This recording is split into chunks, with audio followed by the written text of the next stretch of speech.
Shoshi had recently been visiting Sri Ramakrishna. Footnote: Shoshi later became a monastic disciple of the Master and assumed the name of Swami Ramakrishnananda.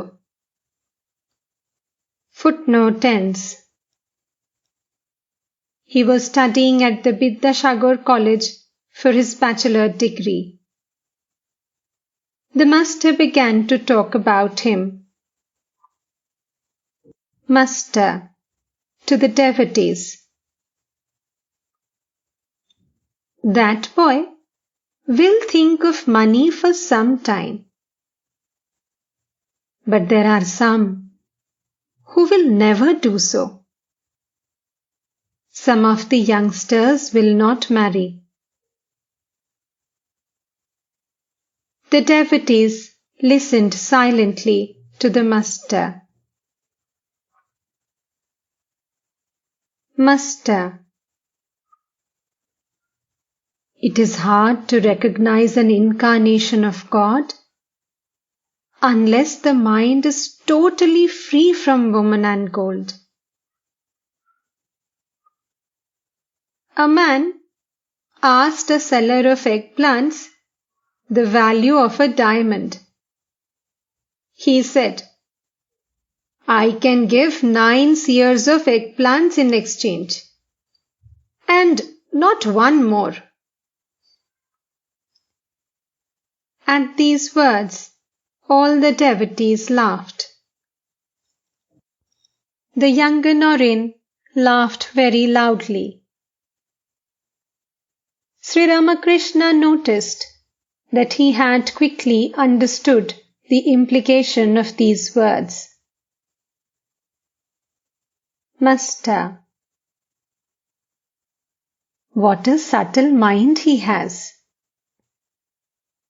Nangta also could understand things that way, in a flash.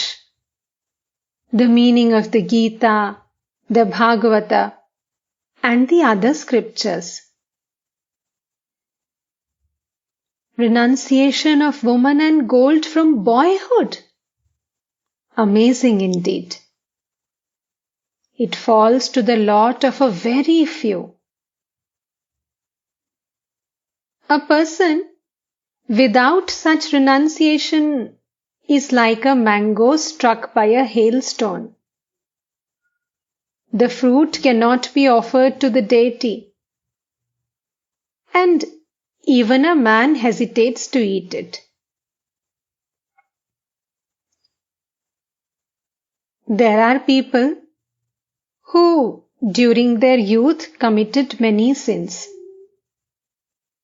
but in the old age, chant the name of God. Well, that is better than nothing.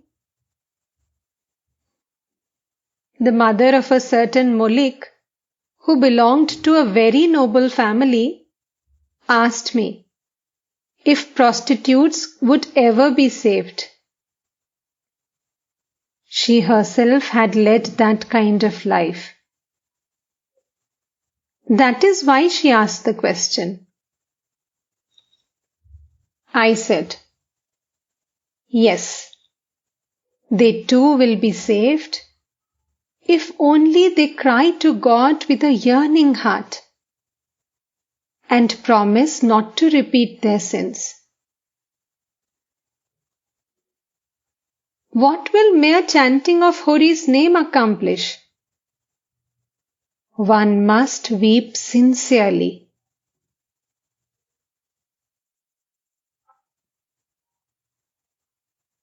The kirtan began to the accompaniment of drums and cymbals.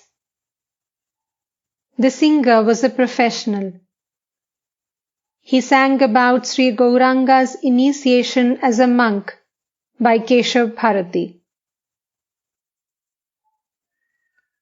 Oh, what a vision I have beheld in Keshav Bharati's hut! Gaura in his matchless grace, shedding tears in 1,000 streams.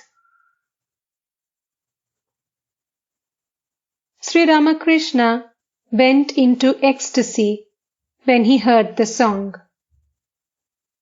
The musician sang again, describing the suffering of a milkmaid of Vrindavan at her separation from Sri Krishna. She was seeking her Krishna in the Madhobi bower. Footnote: Madhobi, a spring creeper with fragrant flowers. Footnote ends.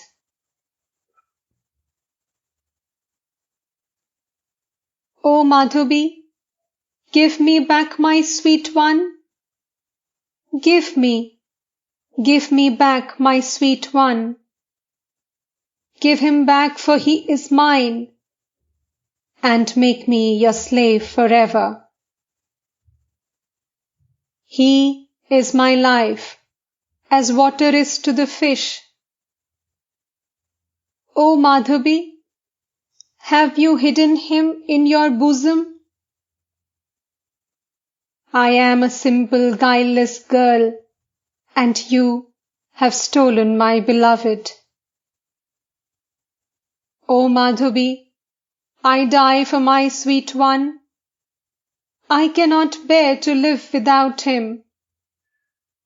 Without my Madhava, I shall die. Oh, give him back to me. Footnote: Madhava, a name of Krishna. Footnote ends. Now and then, Sri Ramakrishna sang with the musicians, improvising lines. How far from here is Mathura, where dwells the beloved of my soul?